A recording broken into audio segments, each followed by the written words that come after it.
Karibu tena katika kipindi chetu cha Biblia na maisha yetu ya kila siku. Mimi naitwa Zoe Nikas. Na leo tutaendelea na mada yetu ya kumsikia Roho Mtakatifu. Ningependa niongelee kwa undani zaidi vitu vilivyoongea kipindi kilichopita, kwamba kwa nini vinafanya kazi, kwa nini ukivitumia utaweza kumsikia. Kwanza ningependa nitangulie na Roho Mtakatifu ni nani? Roho Mtakatifu ukiangalia kwenye Yohana 14 mstari wa 16, lakini kwa kutumia Jerusalem Bible wametumia neno parakliti. Parakliti ni neno la Kigiriki, kwamba ukitafsiri kwa Kiswahili na kuambia kwamba ni wakili, ni msaidizi. Lakini ukijiuliza kwa nini tunahitaji msaidizi? Kwa nini tunahitaji wakili? Na ukiangalia kwamba nikupa Warumi 8 mstari wa 9 anasema, lakini nyinyi hamuishi kwa kufuata matakwa ya mwili wenu, bali mnaongozwa na Roho, ikiwa kweli Roho wa Mungu anaishi ndani yenu. Mtu yoyote ambaye hana Roho wa Kristo, yeye sio Kristo.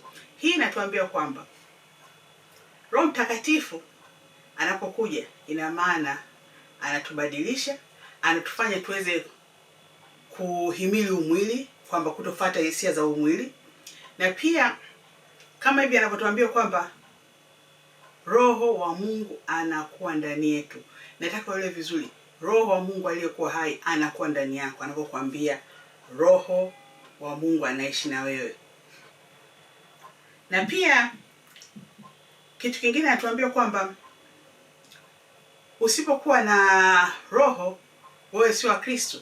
Kwa ina maana wewe kama bado unatumia hisia tano, inabidi ujiulize roho gani iko ndani yako, kama unatumia hizo hisia za mwili. Kwa hiyo ni muhimu kumsikia Roho Mtakatifu. Na ndio nikikupa kwenye Wagalatia 2 mstari wa 20, Paul anatuambia, si mimi tena naishi, bali ni Kristo anaishi ndani yangu. Kwamba Roho anapokuja, Roho Mtakatifu anapokuja kwako, anakubadilisha kuelekea taratibu. Sio kwamba pap anaingia na kukubadilisha, hapana. Anakubadilisha taratibu, zile tabia ambazo haziendani na Kristo zinabadilishwa taratibu kuendana na Kristo, kwa sababu unasema Mkristo.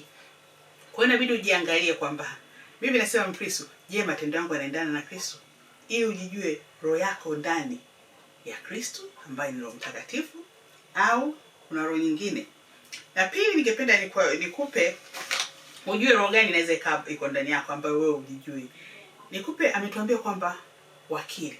Kwa nini wewe unahitaji wakili? Maana Roho Mtakatifu parakliti inasema ni wakili.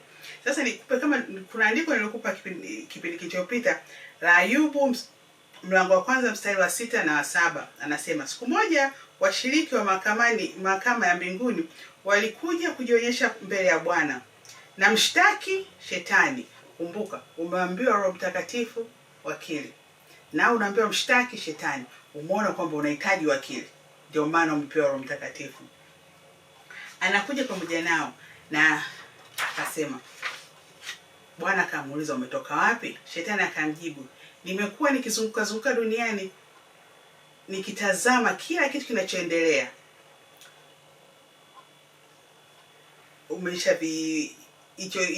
Hizo habari mbili zimekuingia kichwani. Tuna wakili, tuna mshtaki ambaye ni Shetani. Sasa nakupa kwa nini Shetani anaweza akaongea hivyo. Yohana 14 mstari wa 30 nasema, sina muda zaidi ya kuzungumza nayo, kwa sababu mtawala wa ulimwengu huu anakuja. Yeye hana mamlaka, hana nguvu juu yangu. Haya ni maneno Yesu anaongea. Kwa sasa umemwona mtawala wa dunia hii ni nani? Mtawala wa dunia hii ni Shetani. Dunia ya Mungu, lakini anayetawala ni Shetani. Sijui kama umeshaanza kupata picture kwamba kwa nini unahitaji umsikie Roho Mtakatifu. Na nikupa waraka wa kwanza wa Petro mlango wa 5 mstari wa 8, anasema, kaa macho, jihadhari adui yako mkubwa Shetani. Yeye huzunguka kama simba anayenguruma akitafuta mtu wa kummeza. Sasa anatuambia kwamba adui yetu ni Shetani. Naona umeshaanza kuona, sijui kama umeshaanza kuona the link, kwamba naye anatuambia kwamba adui yetu ni Shetani. Anazunguka kutafuta mtu wa kumtafuna. Wewe hapo ulipo umeshakutana na Shetani, umeshakutana na simba barabarani? Ujakutana naye. Anachokwambia kwamba Kuna binadamu ambao wao ni kama simba. Anakufata kuja kukutafuna. Lakini wewe umeshakutana na mtu, hujui kama amekutafuna, kwa sababu anakutafuna kiroho. Ina maana anaweza akaja akakuzuru wewe usijue. Na wewe anakuja katika form gani? Anaweza akaja ukatembea naye. Na sio kwamba ni mwanamume tu, mwanamke. Yeye ni simba, lakini unamwona binadamu wa kawaida. Ni adui. Dunia hii ina maana dunia yanayotawala ni shetani. Kwa maana hiyo, watu wangapi unakutana nao wanaweza kawa ni shetani. Unamhitaji Roho Mtakatifu, kwa sababu haji na meno ya simba. Na pia ni muhimu kwenda kumfuatilia simba, tabia zake zikoje. Utashangaa utakachokikuta.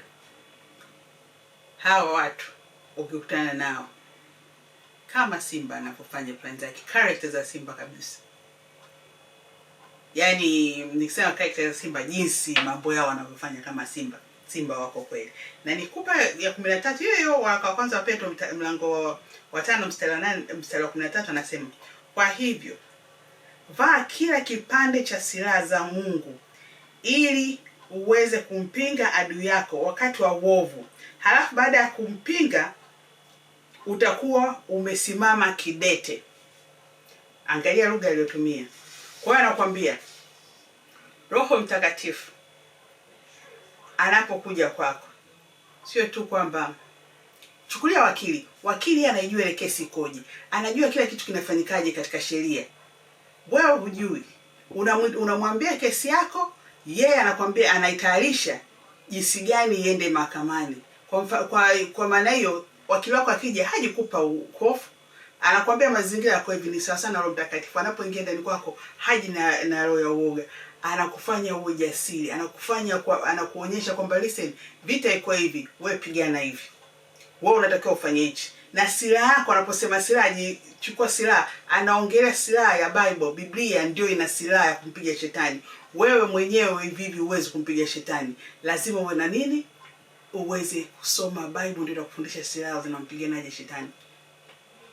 Mimi nikupa mfano kwamba Roho Mtakatifu, sikuwa najua wakati kwamba na Roho Mtakatifu, lakini mimi nilikuwa nasikia sauti.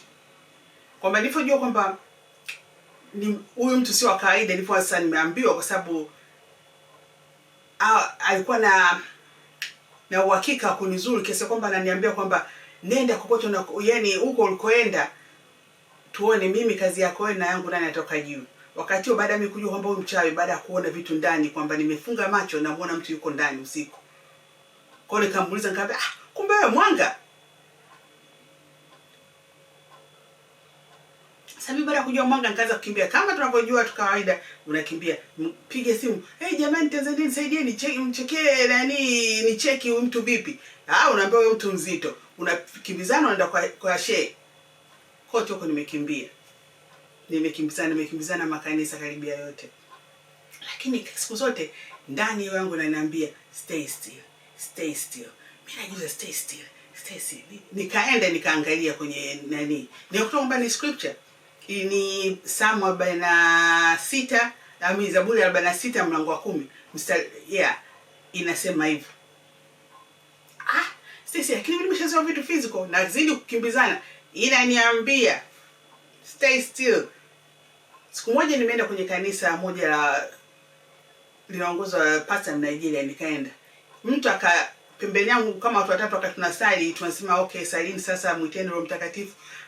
Nikasikia sauti, mtu anaongea, ananiambia wewe, kwa nini nakwambia ukae utulie, wewe unaendelea kuhangaika? Naisikia kabisa sauti inaongea na mimi. Ni sauti kama yani ni kama sauti ninayoisikia.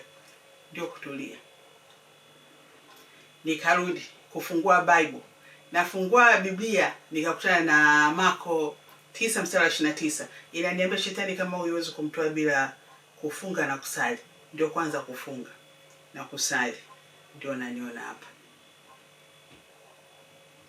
Kwamba wewe usitegemee kwamba unapopata tatizo. Anaposema kama hapa alivyotuambia kwamba wakati wa uovu, kila binadamu atapitia wakati wa uovu. Akwambia kama itakuja, Anakwambia wakati wa uovu, ina maana wakati wa uovu utakuja, shetani atakuja tu, kama unavyoona hivi hapa nilivyokuambia kwamba shetani hapa ndio sehemu yake. Lazima utembelee matatizo yako, usifikiri matatizo tu, na kuweza kuelewa. Ukielewa kwamba tactics za nani yanafanyaje Simba, ndio utakapojua tatizo linalokuta sio moja. Wewe unatakiwa uangalie kila kitu kinachokuzunguka. Kama una watoto, angalia kwa watoto.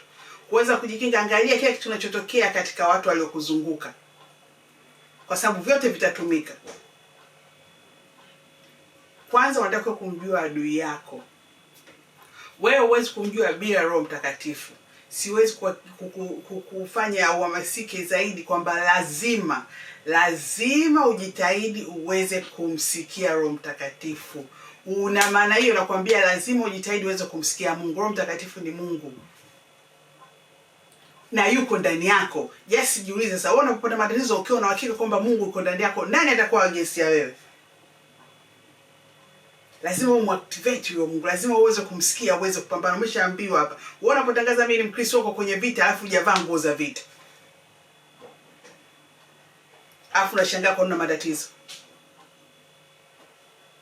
Baki na amani.